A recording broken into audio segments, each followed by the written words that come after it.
You are looking at something that shouldn't exist. A broken stone tablet. It was catalogued in 1907. Field number K Vi137. British Museum back room, shelf 9. It was marked as a possible Sumerian accounting record, filed away and forgotten. That was the mistake, because this isn't a record of grain or sheep. It's a map to a place that, according to every history book, the Sumerians never knew existed. And the coordinates aren't a river valley or a temple complex. They're a set of caves in the Tian Shan Mountains. Central Asia, 3,000 kilometers from the nearest Sumerian settlement.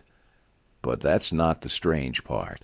The strange part is what they wrote next to the coordinates. One line, a warning. It translates roughly as the place of return. Return from where? That's what nobody asked. For 80 years, nobody asked anything. Until 1987, when Soviet geologists, dynamiting a new rail line through the Kazakh border region, blew open a cave system. They expected coal deposits. They didn't expect to find the same phrase carved into the cave wall, 1,400 meters in. Same cuneiform. Same warning. Soviet authorities sealed the caves within 48 hours. No press release, no archaeological survey, just a military cordon and silence. Why seal a cave? If it was just ancient graffiti, you document it, you study it, you don't bury it. So what did they find down there that was worth forgetting? That's where the tablet stops. But that's where the story starts.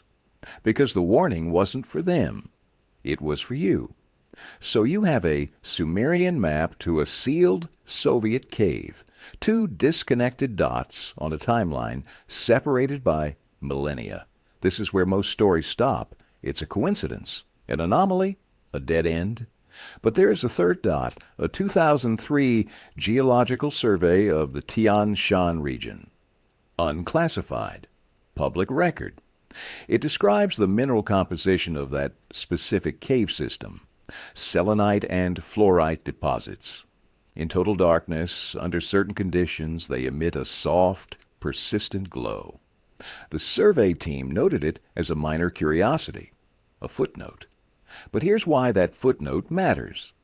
In the Epic of Gilgamesh, the hero journeys to a far land to find the secret of immortality. He descends into a tunnel that leads beneath a mountain. He walks through what the text calls eternal darkness, and at the end of the tunnel he finds a garden lit by luminous stones. That's the phrase, luminous stones. For over a century, scholars treated it as pure mythology, a metaphor, a poetic description. But the cave the Soviets sealed in 1987? It glows. The Geological Survey confirms it. The Epic of Gilgamesh describes it.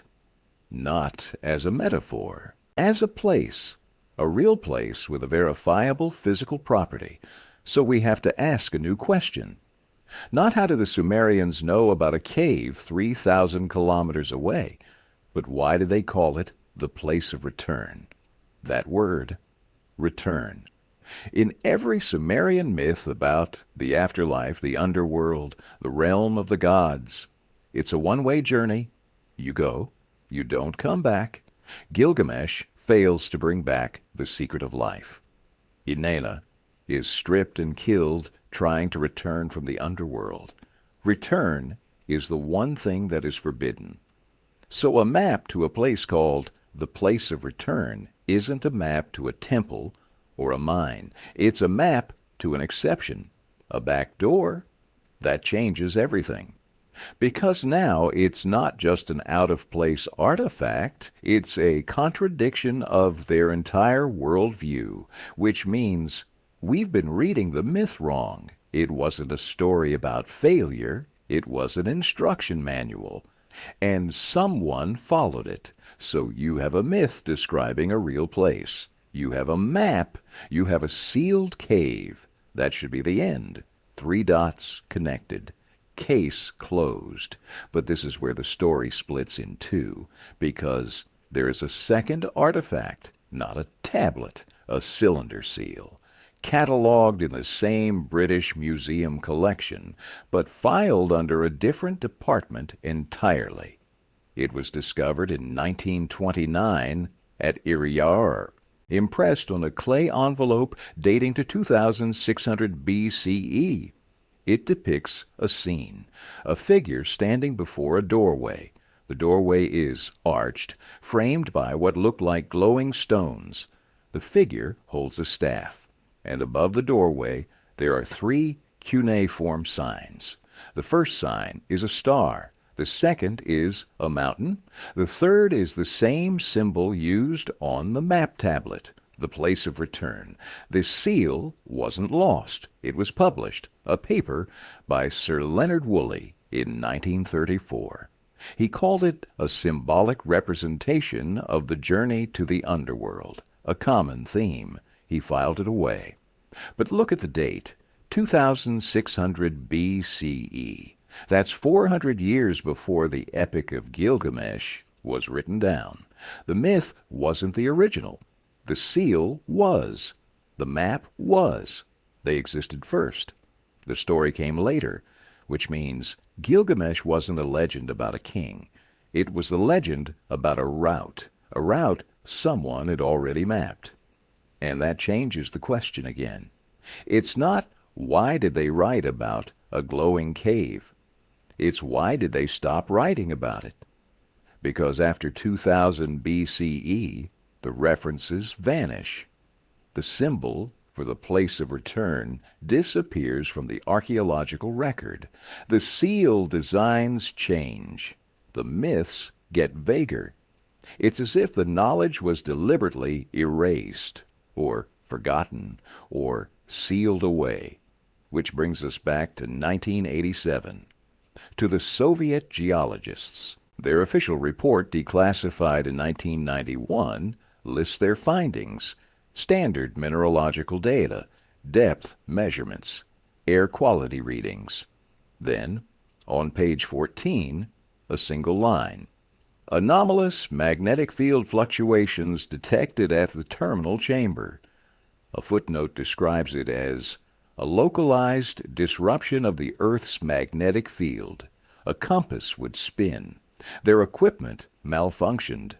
They attributed it to iron deposits. They sealed the cave, but iron deposits don't do that.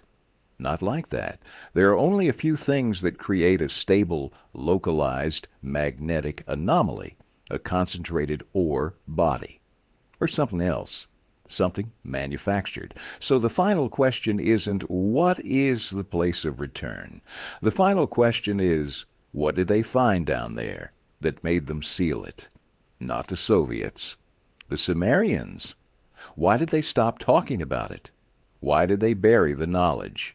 The map tablet wasn't a guide. It was a relic, a leftover from a time when someone knew how to get there, and then chose to make sure no one ever could. The cave is still there, sealed. The magnetic anomaly is still there, waiting, and the map is still in the British Museum, sitting on shelf 9, a 3,000-year-old warning. Not a legend, an instruction, one we decided, collectively, across civilizations, to ignore.